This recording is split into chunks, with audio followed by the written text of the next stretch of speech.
यहाँ गुरु शिष्य प्रणाली है। गुरुर्ब्रह्मा गुरुर्विष्णु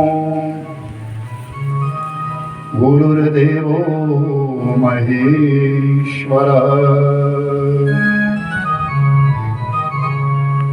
गुरुर्साक्षात् परं ब्रह्म तस्मै श्री गुरवे नमः। जिसने जीवन में गुरु का आदर किया है, ध्यान रखना, वो हमेशा तरक्की की। ये पहला स्तंभ है हमारे भारतवर्ष का, गुरु, जो अंधकार से उजाले की ओर ले जाता है। एक हल चलाने वाला है, उसका भी कोई गुरु है।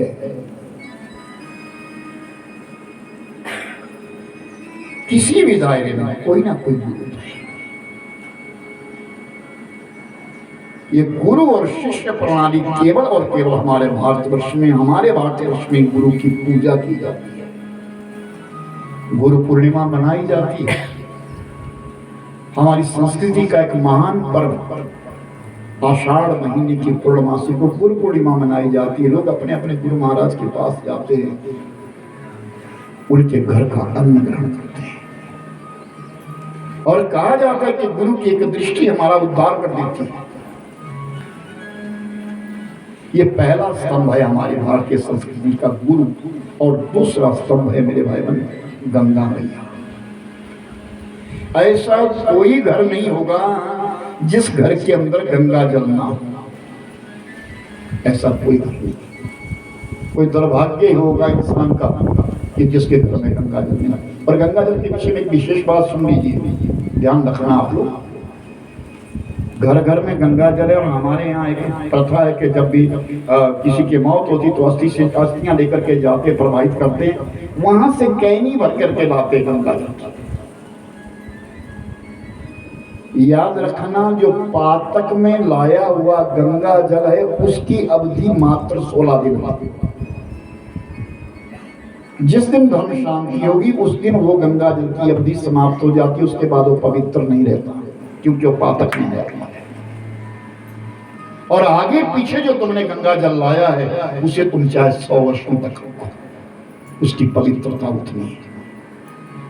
लेकिन पातक के बीच में अगर गंगा जल लाया गया है तो मात्र 16 दिन उसकी अवधि है, 17वें दिन उसकी महिमा खत्म है। तो दूसरा स्तंभ है हमारा गंगा मैया। कोई भी काम हो तो जल्दी कहते लाओ भाई गंगा जल लाओ, शुद्धि गंगा जल से करो, पानी में गंगा जल डालो भाई, गंगा मैया का आवाहन करो कि गंगा गंगे जियो ब्रूयात योजना नाम शतैरपि मुच्यते सर्वपापेभ्यो विष्णुलोकम समगच्छति। कि 100 योजन की दूरी यानी 400 कोस की, 400 मील की दूरी पे भी अगर गंगा नाम भी उच्चारण करते हो मेरे भाई बहन, तो मुच्यते सर्वपापेभ्यो, अनजाने में किए हुए पाप खत्म हो जाते हैं। और विष्णुलोकम समगच्छति, और वो विष्णुलोक में जाता है। ये दूसरा स्तंभ है। गंगा मैया कोई साधारण नदी नहीं है, वो साधारण नदी नहीं है। ऐसे नहीं खट बह रही है, नहीं नहीं नहीं नहीं। विष्णुपदी नाम है उसका, भगवान विष्णु के चरणों से निकली है, विष्णुपदी नाम है उसका। तारणी है वो, पापों का हरण कर लेती है। जाने अनजाने में कितना पाप करता है इंसान, गंगा मैया को धो देती है।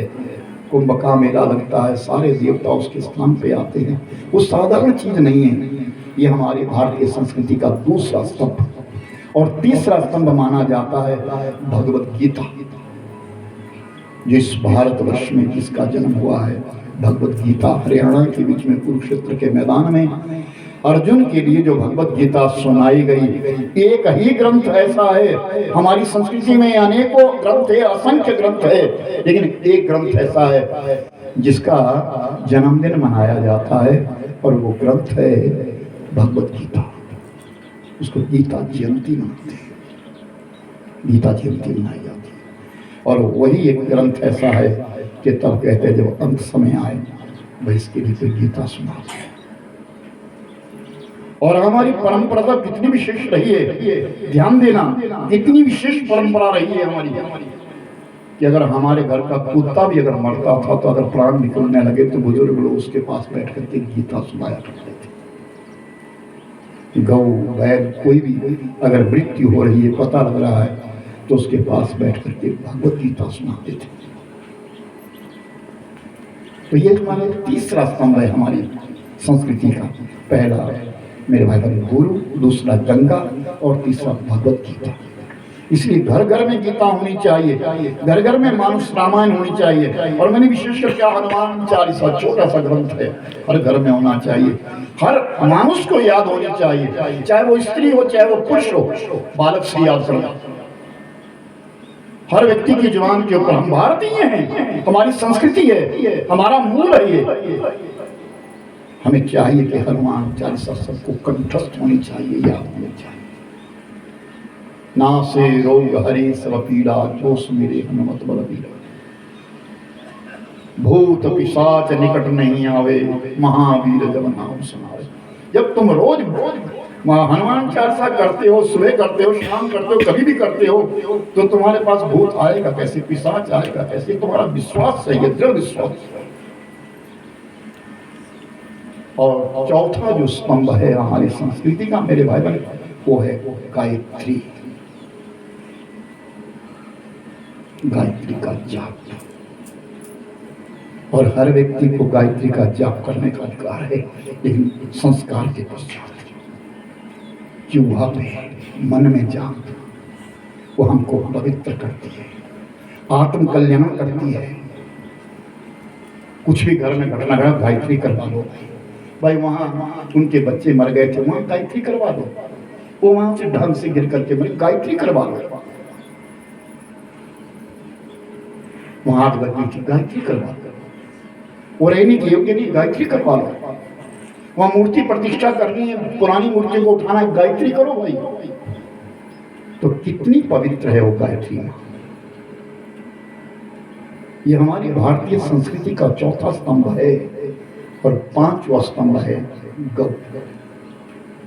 गौ माता, जिसके रोम रोम के बीच में देवताओं का निवास है। कोई भी व्यक्ति बीमार है, गौ माता के पास जाए, गौ माता के पीठ के ऊपर अपना हाथ रखे तो देखे गौ माता हिलती है, हिलती है, उस अपनी ओर ग्रसित करती है, अपनी ओर खींचती है, उस अपने कष्ट को, मानुष के कष्ट को खींचती है। अभी लंपी वायरस आया ना गौ माता के लिए, कितनी बीमारी आई गौ माता को, ना जाने पहले मानुष को कोरोना आया या ये कथाएं संभव थी, हम तो छोड़ गए थे। ऐसा सच बताएं आप, मैं तो कथा से आया हूं। हम लोग 23 तारीख को 22 तारीख तक कथा कर रहे थे, 23 को हमारी पूर्णाहुति थी, और 23 की रात को जैसे कैसे भी हम अपने आश्रम में पहुंचा, क्योंकि उस टाइम लॉकडाउन शुरू हो गया था कि नहीं जा सकते लोग, नहीं जा सकते। लेकिन कैसे कैसे मैं, एक डॉक्टर मुझे लेकर के आई, लड़की एक डॉक्टर थी, वो लेकर के आई मुझे, मैं चलती हूँ, मुझे कोई नहीं रुकेगा। तो मैं तो अपने आश्रम में पहुंच गया, लेकिन 2 महीने तक तो आश्रम के अंदर बंद रहा। कोरोना किस प्रकार की बीमारी है, और लोग कहते हैं ना कुछ नहीं, कुछ, अरे कुछ नहीं, जिसको हुआ वो जानता है। हमको पूछो, मुझे हुआ कोरोना, मेरे साथियों को कोरोना हुआ, हमने हरिद्वार में कथा में था, हमको कोरोना, हम जानते किसको कैसा कैसा कोरोना, आज भी भुगत रहे उसके लिए। फिर जब गौ माता के ऊपर बीमारी आई तब उसके लिए जिस प्रकार का, देखो लंपी वायरस नाम रखा गया उसका, तड़फ तड़फ के कितनी गौएं मरी। कभी सर्च करके देना, पथमेड़ा गौशाला, जिसमें 1 लाख गौएं, आज भी 1 लाख गौएं है। राजस्थान के बीच में पथमेड़ा गौशाला है। वहां देखो जब बीमारी पड़ी तो हजारों गौएं मर गई, ढेर लगे उनके। तो कितनी बीमारी गौ माता की आई है। तो गौ माता वो हमारा एक स्तंभ है भारतीय संस्कृति का। अरे अरे कोई भी अगर अनिष्ट रह पाए, गौदान करवा दो इससे। अंत समय में आया भाई, गौदान तो करवा ही दो जिंदगी में से। और कितनी पवित्रता है, एक ही पशु जाति में एक ही वायन है, एक ही सिद्धि के गौ माता, जिसका मूत्र और गोबर दोनों पवित्र माने जाते हैं। और किसी का मूत्र किसी का गोबर पवित्र नहीं है। केवल गौ माता का गौमूत्र और गोबर दोनों पवित्र माने जाते हैं। माता बहन रजस्वला धर्म को प्राप्त होती है। पंचगव्य बनाओ, कोई या घटना घट जाती है, पंचगव्य बनाओ, गोबर का उपलेपन करें, शुद्धि दो। तो ये हमारी संस्कृति का 5वां स्तंभ है। गौ, गुरु, गंगा, गीता, गायत्री और गौ कि जब तक ये 5 स्तंभ रहेंगे तब तक भारत भारत रहेगा। भारत को कोई मिटा नहीं सकता, चाहे कुछ भी हो जाए दुनिया में, भारत नहीं मिट सकता। इस भारतवर्ष के राजा का नाम भरत है। वही भरत जो सतयुग में आया, जो जड़ भरत के नाम से आया, त्रेता युग में आया भरतलाल के नाम से आया, और द्वापर युग के अंत में आया तो भरत जी के नाम से आया। और ये देश हमारा भारतवर्ष है।